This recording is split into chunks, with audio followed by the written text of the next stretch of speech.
It's impossible to gain confidence in the future. If you actually look backwards for a second and took a look in the rearview mirror, I always say, if you look back in the mirror, just don't stare. There's all these accomplishments and things you've done in the past, and actually that's where you gain your confidence from. Welcome to the High Voltage Business Builders Podcast, a show where we interview high voltage entrepreneurs growing and scaling through e-commerce, real estate, and other wealth without Wall Street ventures, showing you the path to making your first or next million.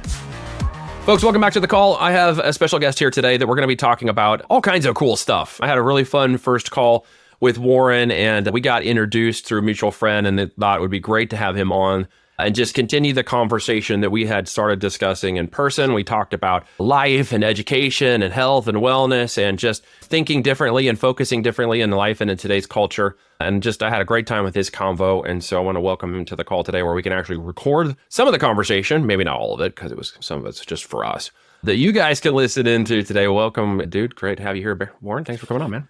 Oh, you know what? Happy to be here. I had a great conversation with you last time, and so we got turned on by, was it Kevin Thompson, I think was the guy? There's his shout out, and really enjoyed our conversation. And I thought, you know what? Wouldn't this be great to share with your listeners?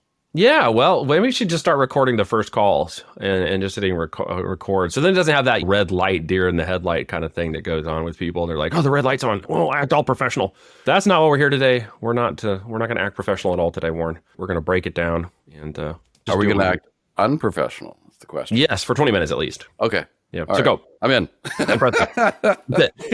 All right. Tell the people where you are. I am in Regina, Saskatchewan, Canada. Officially the land where your consumption. What was that? Did you say Regina or I said Regina? Oh, okay. Sorry, I heard totally different. Well, so do you want a Mick Jagger quote? I can give you an actual Mick Jagger quote. Now, if we're going to be unprofessional and inappropriate, Mick Jagger was in Regina, Saskatchewan for a concert with the Stones, obviously, and he says that Regina is the city that rhymes with fun. Yes. that is a Mick Jagger quote. I did not make that up. I have no claim to it, but it's not to be confused with the other location. Not to be confused. Yes. Right. So Regina, Saskatchewan, Canada, up in the middle of Canada. It was minus 20, felt like minus 20 this morning, 20 Celsius. Is that all? So KOLD cold. And it's the land where you can see your dog run away for 2 weeks. That's so true. I haven't been up there in a long time. I went through there, years ago when I was traveling with IBM up through call centers and up into different locations in Canada. And it's a cold area. And you didn't. It's kind of a flat area. Yeah. And you didn't come back? That's remarkable. Sorry. No. My redheaded step cousin to the north. Yeah. It's like 3-day-old fish. You get in there and you throw it out after 3 days. But not all bad things come from Canada. I mean, you guys gave us butane, and you've got what's that guy who most believe us? Ryan. You gave us Ryan because that was cool. That's true. And potash. Gary. Mm-hmm. Potash and a lot of grain. Like we think, what if next time you have bread? Thank us. Well, thank you for that. I appreciate it. Even though we don't eat gluten, I'm very grateful for the grains that you provide for everyone else. You're welcome. So what else is happening up there in the Great White North? Yes, very good. What else is happening? We got lots going on. Kind of what I was thinking about this morning before we recorded this. I mean, what are all the things that we want to talk to Neil about? Mm-hmm. And we originally started our conversation saying we really kind of wanted to get into education and talk about that. And then as I thought about it this morning, I really wanted to expand on this. It's something that we kind of talked about, we didn't talk about. And I really thought it would take the work that I do when working with instincts and whatnot and helping organizations and education and people and health and really expand on the cognitive aspect of the mind. Mm-hmm. So there, Neil, is your officially new Scrabble word. New Scrabble word? Yeah, I'm quickly in the background right now Googling that so I can get the definition. Cognitive and conation, not made up. They're actually real words. Oh, you're not making up words today? Okay. I'm not making up words today. All right, cool. I've done that before. Today is not that day. I usually slam two together and just call it a new word on accident because I'm talking so fast I just crash into each other. It's like, oh, look, new word. Yeah. I mean, I have a podcast as well, and we created a word on the spot, collaboration. Collaboration. Oh. Yes. Is that like a beautician and a nail-tician? No, you collaborate with your competition. Collaboration. There, and then just like that. Collaborate with your competition. Interesting. I do that. I guess I'm a collaboration thing. Yeah. But anyway, so there you go. You can take two words, slap them together. You never know what's going to happen. But cognitive, again, not made up word. Okay. Well, I learned something new today. You're welcome. Thank you.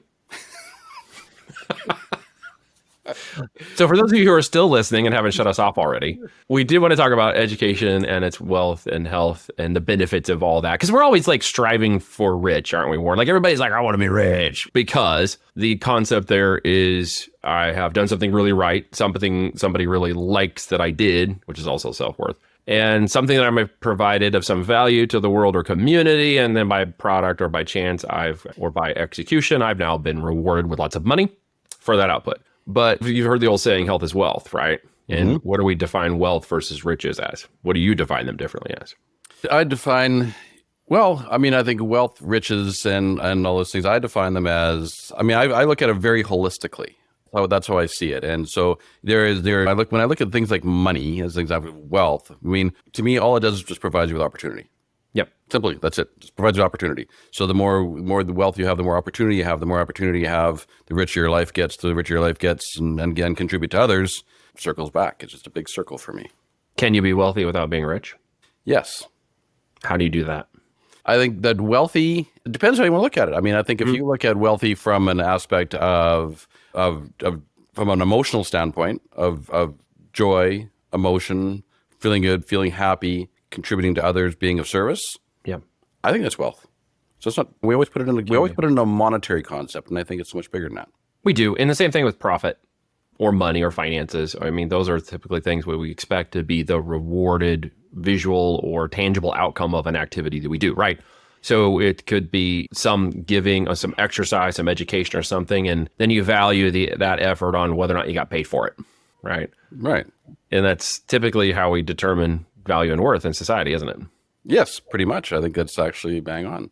Yeah, but those who I know who have lots of money don't actually think that way.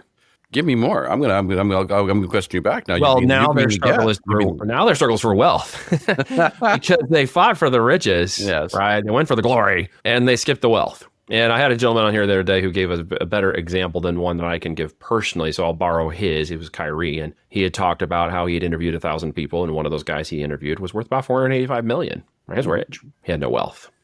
When Kyrie went to his funeral, he was one of 3 people, and none of his family members were there. So the aspect of wealth for him was lost later on. He didn't blame his family. He blamed himself because he had realized in that conversation, and I would encourage you guys to go back and watch that podcast. It's about 20 episodes back. But he basically came to the understanding that while he had created riches, he had no wealth in his life. Kind of a powerful but sad ending. That is a powerful but sad, but it does make you stop and reflect and not to be mournful. And we're just going down this funny trail here. I look and so unfortunately my mom passed 2 weeks ago, and she was 92, and I will tell you that we would talk about being an executor of the estate. I said when we were talking about this, like, we're definitely not the Rockefellers. I can guarantee that there was not. There's not a lot there. That brings out a lot of truth, doesn't it?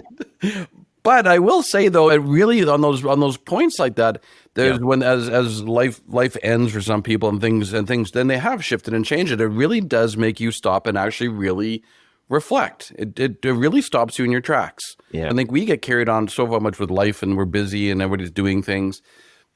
But do we really sometimes stop and really just take a breath and go, I want to actually really investigate this and see what the next phase is, because your world can get turned upside down, and we can rush through it, or we can look back and say, hey, and just like your friend said, he had no wealth, 3 people at his funeral. Robin Sharma wrote a great book and said, "Who will cry when you die?" That sounds, and it was like, that really starts Who gets you thinking, like, who's going to be the 6 pallbearers at your funeral? Like, do I know 6 people? And could they carry that much? Yeah, it is. That's an interesting title to the book. What is it explaining? It's just about the impact that you've created on others in your life. Yeah. And saying, are you? Well, that's a great fact, because we are so self-centered as people. We really are. We try to act magnanimous, and those who fake it a little too much probably can be seen. I want to create 1 million millionaires. It's like, no, that's cool now, but let's get down to reality. So a good friend of mine said to me one day, he said, I don't really think I'm that important, but I sure think about myself a lot. Yeah, we do, don't we? Me, myself, and I all agree with you. Yeah, no, that's an insightful thought. And it basically, it's a question I've asked myself, and I continue to ask myself, if everything was gone, would I be happy with what's left? And I think the answer for me is yes, I've got to a place finally where I say that in life and family and in position. Not everyone can. But what are the steps they can take to start on that path if they're not there? What do you think they should be doing right now to kind of change all that? I think that one of the big things is really, and it sounds so cliche, but it's something that I've personally experienced over this last while. And as I was going back to, we were going to talk about instincts and whatnot, but the point is, this does actually tie into this. And it really is, it's finding joy in your life. And it's like the cliche, I used to say, find something that you love to do and then go make a living at it. Or if you find love in your job, you don't have to work another day in your life, blah, blah, blah. And I always thought it was so cliche. And then, but when you actually truly discover it and find it, when you actually align yourself with who you are, with what you're actually doing and how you're contributing to others, I mean, and then there's just that natural spillover that happens because as you find love, compassion, joy, and all those feelings that you get, right, you just naturally spread that to others, right? If I'm miserable and I'm home at the end of the day and I'm like, oh shit, like what a crap day it was, this, and I take it on all others around me, I don't think they really want that company. No, they don't. And how many of us have done that or do that or are starting to recognize that we've become that person because of the holes we've been dug ourselves into? I know personally I was that guy in the past, and he was a depressed, sad guy who gained 100 pounds and would come and just be sad. And like, who wants to hang around with that dude? Who is inspired by that guy? Not many people. No. That's kind of a lonely state of depression. That's a spiral down into shame and other things that doesn't end up very well. But it's difficult to get in that because life comes at you. If you're a man and listening to this, we're family men. We got kids. We got life. We've got things to take care of. It's hard to make that change, man. I mean, when you're going to something you're doing or something that's working and it's good, you take care of things, but you're unfulfilled. You're tired. You're not inspired. You don't have a purpose and a mechanism yet. It can just wear down on you. And I think so many men battle that internally and are not comfortable bringing it out in public because of shame and indignation, or you are a man, why don't you stand up and do this kind of stuff? And so how do men like work past that? I know you work with all kinds of people. Let's talk to each side of the fence here for a second. How do you work men past some of those things? How do you get them started thinking bigger than just themselves? Boy, that is a great question. I was talking to a CEO this morning, and we were talking about one of his team. Yeah. And one of the things that we often get in our own way. And we have a hard time getting on the other side of our eyeballs. And then looking back in, and he was talking about a team member, and he was saying about how these people they're jockeying for position, and I really think a lot of this comes down to ego and how we naturally, our brain of course naturally tries to protect us, and then we put that out and we got to kind of suck it up. And I think there's a big part of that is number one is being vulnerable, and I think really what we sort of talked about it today was that it really comes out of self-awareness. Yeah. Get on the other side of your eyeballs, take a look back in, and then be honest with yourself. Because our brain will trick us into telling us all sorts of stories. I always tell people, don't believe everything you think. Don't believe everything you think. Don't believe everything you think. Yeah, because you can create a reality out of that, can't you? Yes, maybe a reality that is perceived, not even actual. You can create a reality that you may try to convince others is actually your reality. And I think a lot of us do that, especially in the marketing world. If we're not careful, you can create perceived realities that extol certain things that aren't really you. What I call hopium mindset marketing. $1 million in 30 days. Like, okay, what? It took you 10 years to do that. How am I going to do that in 30 days? Right? There's a lot of that crap going on. That's good. Hopium. I said hope is not a strategy. Yeah. Hope is not a strategy. It's a good fallback plan, though. You good? Yeah. It's just to the left of that is hopelessness. So, I mean, you just squander around down there in the mud. Not far off from each other, actually. But I really think, though, that was talking about the whole self-awareness piece and ego, and we also impart our will onto others. And I heard a great line the other day. We were talking about a gentleman said, I wish everyone was just like me, but I'm still better. And But it is, the fact is we when we do things and we go about things our way, when we wish other people would do it the same way, because then it would just be easier. And when we get caught in that mindset and not stopping to understand that we all come at the world from a different perspective. In my world, we're all odd ducks and we're all different. Which means that since all of us are, then none of us are. Yeah. And but really going back to the original question is really getting out of that ego and getting into that self-reflection, getting into self-awareness and being vulnerable to say, this is who I am. And then I believe that's where confidence comes from.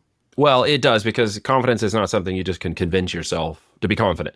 It's a process. It's a daily, like I was mentioning this to somebody yesterday, it's kind of a daily affirmation thing. We jokingly talked about this in terms of the days of the Smalley from SNL. And he'd get on, and I'm good enough, I'm smart enough, and doggone it, people like me, right? And it's like, how many self-affirmations? Then he'd go into a shame spiral, which I always thought was funny, and kick his own butt, which we do all the time. Like, it's a silly joke, but it's so true. It's like, I'm good, I'm going to have a great day, and I'm going to go out there and kick some butt today and help people and just be me. And then you walk out the door, and 5 minutes later, somebody's like, you suck. And you're like, oh, dang it, I suck. Yeah. And we take that on, and like 5 minutes later, it's like, oh, there goes everything. There goes the entire day. It's so true, though, right? I mean, you get on Facebook and you're like, I'm having a great day. And someone yells back in the comment, you're an idiot. And you're like, oh, yeah. Well, I don't like social media at times. One of the things I also teach people when I'm out speaking and working in organizations is that you can't. Yeah. Yeah, the past can be brutal, or it can be a good learning lesson. It can be something we get stuck into. If you are constantly reiterating things from the past as justification for the present or future, you're usually caught in a time loop. And you got to figure out how to break out of that time loop. What do you say to somebody who you see that's living in that area and almost wearing it like a badge of honor, as opposed to trying to live in the present or the future opportunities? Mm-hmm. Absolutely. Yeah, it's tough because they've got to help lift themselves out of it to many degrees. And you can't, again, the old lead the horse to water, right? I mean, how I could dunk your head in the water. That might get you a reality check. And if it's Saskatchewan, it's probably going to be really cold. So you're definitely going to get a brain freeze. And next stop is Tim Hortons and a cruller. But you can rebound from that if you're willing to accept the outcomes. They're never going to be easy, and they're usually going to hurt, aren't they? Mm-hmm. Yeah. Well, as you go back to your funny thing, in Canada, it's actually ice, not water. So then it just really hurts. You bang your head on. You'd be lucky to find water that's not frozen up here in Saskatchewan. Well, I had a great line by Steve Sims, and his dad taught him that it says, you never drown by falling in a puddle of water. You do by staying there. That's so true. That reminds me of, there's another joke that actually I thought of a minute ago that comes back from your location. Is like, where do you, oh shoot, where was it? Where do all the hot women live in Canada? Vancouver. Vancouver. Okay, sorry. I missed the first one back. Yeah, I was going to say, do you either miss that or that joke completely? I heard Vancouver. I did not hear that correctly. All right, we'll edit that out. So they'll edit the pause. Yeah. So immediately he's laughing, and it's like, oh, that's so great. Here, I'll help you out. Where's this transition? There it is. Okay. All right. Fixed it. I think there's a button here I push to make that happen. There it is. Right? Oh, there it is. Yeah. It's a laugh track a minute around here. That's perfect. Thank you. That. I love your shirt, by the way. People are listening to this probably can't see how bright your shirt is today. It's my thing. Branding. This is my personal brand, and there's nothing wrong with wearing really bright, obnoxious shirts, and then you don't get hit by cars either. But that's also true. You have cars in Canada? I thought you just had like snowmobiles and sled dogs. Yeah, and then 2-story igloos. The 2-story igloos. That's what we tell people in the southern U.S. Condos. So yes. You're into real estate. That's cool. So were we going to talk about like education, health, and things? This is kind of taking a real sidebar, this conversation. Yeah. Well, we can talk about whatever you want. Okay. If you want to talk about education, health, you lead the show. I can do that. It's your show. You're the host. I'm the guest. You ask questions. In that case, I don't want to do what you want to do. Now change my mind. Okay. Yes. Let's transition. Okay, host. Yeah. Hey, I thought it was a hoser. It's Canada, right? Oh my! You have done your homework. I've been around Canada for a while, you know. I know you guys are cool up there. You got your slang. Beauty, eh? Okay. Yeah. It's good. You got the fries with pootie tang, right? Yes, it does. This is the most interesting podcast I think I've ever been on. Well, that's what we try to do around here. We shake it up a little bit. I'm sure people are still listening. 5 minutes ago, but 5 minutes ago. All right. So education and wealth. Let's get into this. Well, education and health. Yeah. Mm. And I did actually want to talk a little bit, because I think it's just interesting hopefully it'll be interesting to your guests if they're still listening. But this is something that I of course, since I live it and breathe it and eat it every day, that I find fascinating is, again, talking about the cognitive aspect of the mind. and basically which goes down to it's our instincts. And it is our problem solving strategy. So it has nothing to do with your intelligence, has nothing to do with your skills, has nothing to do with your experience, has nothing to do with your education, and has nothing to do with your personality, has nothing to do with your feelings, has nothing to do with your emotions, your values, your beliefs. This is actually how you actually instinctively problem solve. And so one of the things I was thinking of prior to this is thinking about your kids. You have 4 girls. You're blessed with 4 girls. I do not know their ages. But my question to you is, Neil, is when they're actually doing things. So I know you've homeschooled them. You're out in this wonderful prairies. Bless your heart. You're doing all these things for your kids, and I think it's fantastic. But when they're problem solving, do they all problem solve the same way? Absolutely not. I'm not sure how 4 people who came from the same parents and the same womb could be so utterly different. That's my point. Utterly different, yeah. So it has nothing to do with genetics. And so it's how you come into the world, and it's like, okay, here's your gift. Now go play. And because we typically get, when we're looking in education system's a whole ball of wax in and of itself. But even from parents, so you have your perception of how you not your perception, but how you problem solve. You doing things your way because that works for you, and it works really well for you. Otherwise, you wouldn't be in the situation that you're in. And you have your wife who's just going to do things her way. You say, well, this is how things need to get done. That's what's kind of talking about imparting your will, right? It's like, well, do it this way. Well, then your child pushes back and rebels and says, but no. You're like, well, what do you mean no? Like, but this works. Well, it may work for you, but it sure the heck may not work for them. And I think that in my opinion, is homeschooling, I think is absolutely fantastic because they get to learn. There's so many options for them out where you are. They get to do things their own way.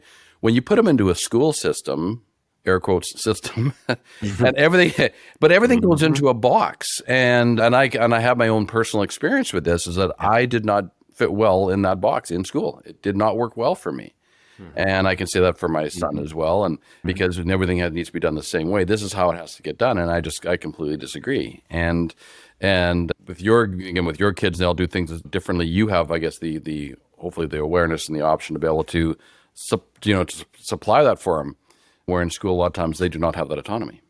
Yeah, they don't have the autonomy. They don't have the attention. I mean, it's a one-to-many relationship in that way. They're usually bundled in, and the kids who are either doing really well or making a spectacle are the ones that get all the attention.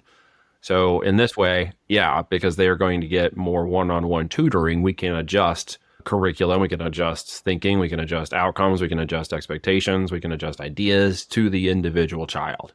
And that's one of the best benefits of this kind of system that we've deployed is that we can then independently change and move in flow with each changing child's needs. Because what happens when, Warren, you have a problem in school and you need help? What does the teacher recommend, or what do the parents normally do for you? Well, they usually, in my opinion, on that question is they try to actually figure it out their own way and then impart it on you and say, this is how you need to do it. It's how I see it. How do you see it? Well, in my experience, they'll get a tutor. Okay. So if you got a problem with math, they'll find you a tutor. You got a problem with English, they'll get you one-on-one help, right? They will put someone in front of you for that specific topic and issue and then help you address that and overcome it. We just inverted that systematic relationship and skipped all that. Now, let's think about that. Just on that note, let's say you get a teacher, you get a tutor. When did that teacher or tutor actually ask the student what they needed to problem solve? Yeah. Great question, because I didn't get asked. I just knew that I was failing in math, and so I got a math tutor. Right. So then we're going to, so just keep doing the same thing. We're not really solving the problem. We're just deferring it to somebody else. We're masking it because you're too stupid to understand math. So we're going to go find someone who helps you understand math. When in reality, math isn't my bent. Exactly. So just on that note, and my own personal experience, I see this now, and that's why I want to help try to sort of get in and blow up the education system here a little bit. But if you just think about a couple different things, talking about the problem solving process and how kids, adults, people problem solve, is that for myself, I don't want all the details. I don't want the data. I don't want the stats. I don't want all the specifics. Give me the bottom line. Give me the Coles notes. Give me the compressed version. My talent lies really good in generalizing and actually trying to break really complex problems down and simplify. I simplify really, really well. That's what my brain does. That's who I am naturally. And it has nothing to do with intelligence. It's just I don't need a lot of information to start. So when I went to school, like show your work made no sense to me. It's like, well, why do I need? The answer was 8. I got there, but you had to show your work. Well, why? Well, because you need to show. I wanted to make this. This is illogical. Like because I would cut through all the details and get right to the point and go, well, there's your answer, right? I would do math in my head, and so, but I had to work. So then I was forced to work really hard to do all these steps and processes in order to get what they wanted. So, so my question becomes down to like with kids, is that how many kids in school get really good marks for simplifying? No. And what if that was their greatest talent? Their greatest talent is simplifying. I know. But it would going to get overlooked. It gets overlooked. You were guessing. You must have been cheating. There's something wrong with it. Did you write this with ChatGPT? We have literally ran into that problem here recently, not with my children. But think about that for a second. I mean, now what's the message going back to the kid? The kid's doing what they do naturally. Now you're saying that that's actually wrong. Now you got a mixed message. It penalizes the higher performers. Right. It absolutely does. And gives them no runway and opportunity to understand how to lift that up, extol it, stand behind it. The wrong phrase is coming to mind, but it just, in other words, encourage them to find out where that is going and can they make it go farther and faster. It locks people into an area that tries to put everybody in one box at one time, and it's just nearly impossible to do that. The other thing I was just going to bring up, just because I think it's fascinating. So here, I'll pay attention to me. But no, this happens with the same thing that happens in school. I believe the same thing happens in business. It just carries itself over into latter years. 100% it does, yeah. And so there's people also, again, I'll just use myself as an example of this, is that when we're problem solving, I need to get it outside of my head. I need to talk. So I need to talk and talk and talk and talk and talk. And I learn by talking. I learn because it gets outside of my head. So I need to brainstorm with others. I need to have conversations with others. And eventually I'll come up with my own best answers because I've actually talked it and got it outside of my head, and then I can learn from that. So the extrovert in you needs to speak it out in order to understand. Not extrovert. That's a part. It's not extroversion, which actually has to do with a different part of the mind. This has to do with actually the conative, which is actually a need. Not so. So when you think about extroversion, is the affective part of your mind, which is want. I want to be around other people. I want to be. It's a want. When we talk about instincts are needs. Yeah. So it's I need to talk it. I need to get it outside of my head. Introvert or extrovert. Got it. Is I need to problem solve outside of my head. I see that. So when I look at when in school when I grew up, what did I get in trouble for? What did I get in trouble for? For talking too much. I talk too much. So I get in trouble for talking too much. I was trying to problem solve. I was trying to learn by getting it outside of my head, but can you do that in the school? No. And and the same thing that actually happens in business, like, oh, the guy won't shut up. Well, we're problem solving because we're getting it outside of our head. And other people don't understand it, then they go like, oh God, and then they give up. And it's like the teacher. The teacher gives the student heck, the CEO gives the top salesperson heck. Like, yeah. Oh, shut up. I ran into the same situation in college, and it was with the English professor. So I went through high school, which was relatively easy for me. And I was in the English honors program in high school. So I was already writing at a college level and producing speeches and doing stuff. And when I got into college, I met a professor who just didn't like that I didn't want to do it his way, that I didn't want to write it his way. And so I remember getting pulled into his office one time, and he's like, I saw your paper, and we were supposed to write about this topic. And I'm like, well, I'm not really interested in that topic, so I wrote about this one. But I followed your formatting, and here's my paper. The answer to that was, Warren, if you don't write the paper on the topic I asked you to, I'm going to flunk you. Did you even like the paper? I didn't read the paper you wrote because the first top of sentences told me that's not the assignment. Now go back and do the assignment the way I told you. Well, the defiant person in me was like, screw you. Nope, I'm not even interested in that topic. I can't write anything well about that topic. And he's like, well, then you're going to get an F on this paper. And I'm like, well, then I guess I'm going to get an F on the paper. That's very shortly before I realized I shouldn't be in college anymore. And how long after that did you quit? Just not too much longer after that. I had another incident where I ran into a problem with a computer science teacher. And so I'm like, no, I don't think this is me. I don't think I'm supposed to be here. I don't know where I'm supposed to be, but it's not here. So if you think about that, that's a really great example, because if you think of yourself at that age in college, right? You had the option to make a conscious decision to do something different. Yeah. It came with consequences, but you're right. But there's consequences, absolutely consequences. But you had a conscientious. But as a kid, did you have that option? I did have that option. You had an option to get an F. Did you have an option to get an F? Did you have an option not to do the paper? Did you have? I absolutely did. You've been defying your whole life? Pretty much. Okay, good for you. So am I. I mean, I've never fit into anything. I barely fit into the corporate world. And many times I got reprimanded for that because I just wouldn't fit into the area they wanted me to fit into. And some people understood that and some people didn't. Some people thought it was, hey, you need to get in line, buddy, because we're all in line and you're not in line. Right? Which is more of that socialist conformist mentality. And I don't subscribe to that. I instinctually, as you pointed out, do not subscribe to that. It's a core component of who I am not. Right. I'm the same way. I will never, I mean, I help corporations in my work, but I'll never be, I'll help from the external side, but I'll never be on the internal side. I've been with the last time I could stand that. And the only reason why I could tolerate for as long as I did is because I wasn't locked into a specific area. So with that cell phone and laptop and the traveling and the business and the things I was doing that changed continuously, I was able to adapt and change in that environment. And some of it was flexible. And because of that, it didn't feel the same structure as I had previously, which was like butt in seat, follow this deal, come here at 8 o'clock, go home at 5. And that was killing me. Literally, it was killing me. So it goes back, and this is coming back full circle a little bit, because instinctually, going back to my point, right? Yep. There is people out there, and I almost one of them. My daughter's another one of them. Is that we constantly adapt. So we'll figure it out as we go along. We get bored easy. It looks like that whole ADD piece, but we're not ADD.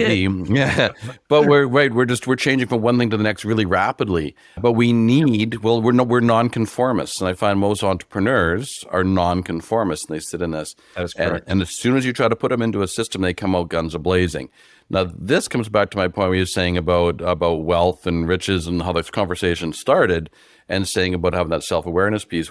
If I was to be in a corporate world where I had to go to work at 8 a.m. and go home at 4:47 Monday to Friday, I would rather stick needles in my eyes. And if that was the case, but I had what I call the golden handcuffs on, because I've got my paycheck, I've got my benefits, I've got my pension plan, I've got my right. It's not great, but it's good. But I'll suck it up and I'll endure it.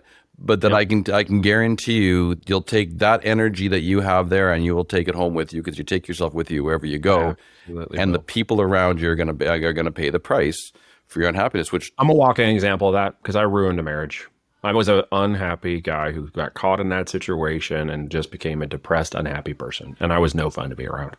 And my marriage suffered from it. Yeah, I know that guy you're talking about. I've been him. And looking back, right? I mean, there's tons of lessons learned, but you can actually see what it was like. Now, it's interesting because you can see what it was like on that other side.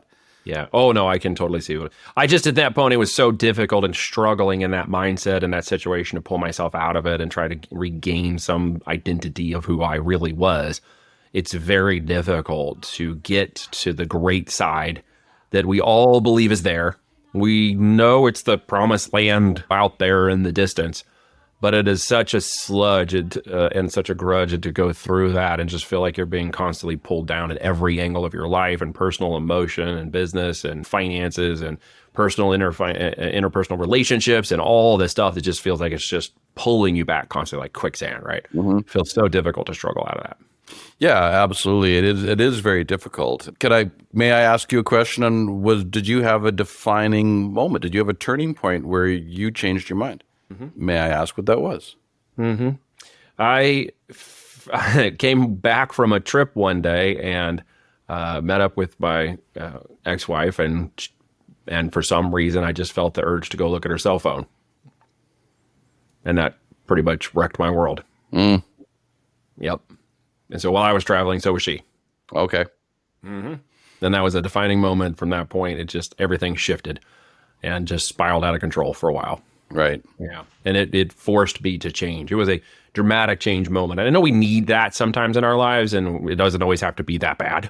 But it's difficult for us to create that. I look at that now and I say, well, yeah, of course I was forced to change. Like, what am I going to do in that moment? That was a defining moment in my life. It's a very pivotal moment. It's like, wham, you're hit over the head. That's pretty dramatic. it's much more difficult as I look forward and backwards in time there in that moment to go, well, when did I make the conscientious choices myself, empowered to make big changes that had those kinds of outcome, as opposed to being victimized by changes or situations that forced me to change. Mm-hmm. Yeah. Yeah. I love the line, change before you have to.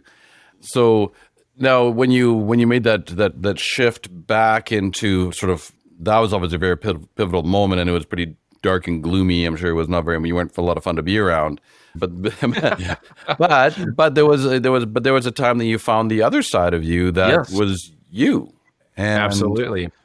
And I discovered I had to pull people along with that, because the guy that I had become, and for so long I was this person who was still pulling past that and working through it over the years. It was very difficult for others to start seeing that positive change in me, and because of that, they tried to hold me back. So then I had to battle the idea that, well, I'm not that person anymore. You will understand this in time, but right now, maybe you and I aren't the best fit for each other to be around at this point. So I needed to nicely remove myself from some of those other relationships, family, personal, friends, etc., in order to finish my change, because those who were most closest around me were pulling me down. That's just fascinating. It's so fascinating you say that the people around you, they're trying to pull you down so they can feel comfortable. Well, they knew the guys that they were comfortable with before. Right. And they were, in some degrees, thinking they were helping me, but in actuality, they were not helping me at all. Right, because they were trying to make themselves comfortable. Yeah, because I was starting to change things and break molds and decide I wanted to be a different person, and that was making a situation scary for them. Mm-hmm. I see that now, and I don't hold a grudge against them for that. I recognize that now in myself and other people who are around me, people I deal with now, people who are in situations they're trying to get past or trying to gain their own momentum, their own footing in their own quicksand. And I can see now why certain relationships around them are actually pulling them down. It's the adage of, now I would say, I love you, but I don't like you, so I can't be around you right now. Right. Well, and it's not dismissive of the relationship. Mm-hmm. I mean, don't mistake what I'm saying, right? I love you, but I don't like you because of what you're doing right now. Right. Thus, I have to remove myself from that situation because it's not healthy. Right, exactly. Energy always finds a home. And the energy that you put out will always find a home. And if it's uncomfortable for that other person, I mean, again, they'll try to pull that energy back down. And then eventually you got to shift that, and it's got to find a new home. Well, you're speaking a different language, what it ends up being, right? Instead of saying things like I used to say in the past, well, I have to do this. Now I say I get to do this. And I train my kids to say, you get to do these things. You don't have to do them. There are consequences if you don't, but you should reframe that into, well, I get to do that, right? And most recently, it's reminding myself that time is what we make of it. Therefore, I should stop saying I don't have the time. The truth is I have the time. What I don't have is the right priority. So what I need to say instead is, that's not a priority for me right now. Mm-hmm. And I need to reshift that focus back. Because I do have the time. We all have it, right? Mm-hmm. Yeah. We're just not choosing it to spend it in certain ways, and we're spending it in other ways. We can only spend so much of it. We only have this amount we can spend. And if we're choosing to quagmire through 60 hours a week of spending time at that job, we can't necessarily spend it in other areas. But could we? Yeah, sure. You actually could. Yeah. Because you could choose to leave that job and say, I'm not spending that time there anymore. Well, and some of you might be listening and go, I can't do that. I have bills to pay. Well, no, in actuality, you still could. Yeah. Do it. Absolutely. And when it comes down to, I was talking about this whole instinctual piece and coming back to this, it really, at the end of the day, comes down to time and energy. It does. It's mental energy. So how much mental energy do I have to do these things that I do naturally? And what's interesting about that is that there's certain tasks that I can do, and you'll know this as well, is that, so as an example of, if I have to go and brainstorm and come up with ideas and innovate and just throw shit against the wall and see what sticks all day long, super fun. It actually gives me energy versus taking it away. So if I can get to do that, then I'm in my zone. And if you flow. get to get paid for it, you're even more in your zone. Yeah, and if you get then you should get paid well for it, because you should get paid well for the stuff you're having fun with, right? Well, because it's what you do naturally. It's right. So I always tie everything that I do goes back to nature and my metaphor. But nature doesn't try. Yeah, nature does. It just does. It's efficient. It's easy, and that's the same with people, and it's the same with our mental energy. So when I don't have to try and I can just do, then that's my wheelhouse, and then that's how I best serve others. Therefore, you should get paid well to do that. So if you think about with them brainstorming and come up with ideas, and I'm sure they're the same by listening to you, but yet if you had to sit down with an Excel spreadsheet or have to create processes and systems and structures and build all that all day, you just get the life just sucked out of you. And it's like, right. So that'd be really hard to say I get to do that. It's a good mindset, but it's still not going to change that how you're going to drive how it's going to drive your behavior. So again, going back to understanding this piece and saying, now where do I feel servant for others? And so again, it comes down to that whole time and energy piece. So if you're in a job that's up against yourself, you can get paid and you can have a job and you can, and then it becomes a have to. Right. But when you can actually start to really shape this and start to align yourself into different roles or the things you need to, whether you're in a corporate world or whether you're an entrepreneur or whether you're at the 7-Eleven, right? Do the things that actually light you up and actually become easy and give you energy. And then we've got something. And there it comes back to wealth. Very well said, my friend. Thank you so much for joining me today and sharing this. Where can people go find out more about you, listen to more of your podcasts, and connect with you? Well, my website is w.instinctivesolutions.ca. So instinctivesolutions.ca. Warren Barry, I'm on LinkedIn. That's kind of my go-to. I do the Facebook thing, but LinkedIn I really quite like. And then I have the Better the Pond Pondcast. The only pondcast in the world. So that one's not hard to find if you want to actually listen. And I think actually you'll be a guest, so we're going to be returning this favor. So, awesome. Yeah. Well, I look forward to that, and I'm honored. Thanks for sharing some time and some wisdom today. We won't hold it against you that you're from Canada. That's okay today. I'm just kidding. I love my Canadian friends. And we have better beer. You do have better beer. That is true. We have crappy water beer here in America, even though I don't drink it anymore. I'm gluten-free. Dang it. Oh, gosh. Let's talk about this. Well, I appreciate you coming on, guys. Check out the show notes below. If you love this conversation today, definitely go check out what Warren is doing. Like it, share it, help us beat big tech. Give some love to Warren. He's going to need it in these coming days and months, as he said. No. It's cold up here. I need. It is cold up there. Send love, please. Send love. Send likes. Click really fast. Thanks, guys. Ask you this. If you're serious about building an e-commerce business starting on Amazon FBA, what if myself and my team worked with you one-on-one to execute the steps outlined in the podcast while helping you discover what the heck to sell, how to make sure it's profitable, and how to successfully launch a brand, plus how to do it under a consulting plus performance-driven model where I put a $10,000 skin in the game guarantee for those that show up and are serious about building a real business done with us. If yes, text keyword profit to +1 417 413 4209. That's 1-417-413-4209. And I will personally respond with a few simple questions. If you're not in the US or Canada, please visit voltagedm.com. That's voltagedm.com. Click Get Started and book a no-pressure discovery call with me or a member of my team to learn more about the Business Builders one-on-one coaching and mentoring for CEOs, entrepreneurs, and those looking to build an empire or retire using the power of e-commerce. Once again, thank you for listening, and be sure to tune in next week for a brand new episode of the High Voltage Business Builders podcast.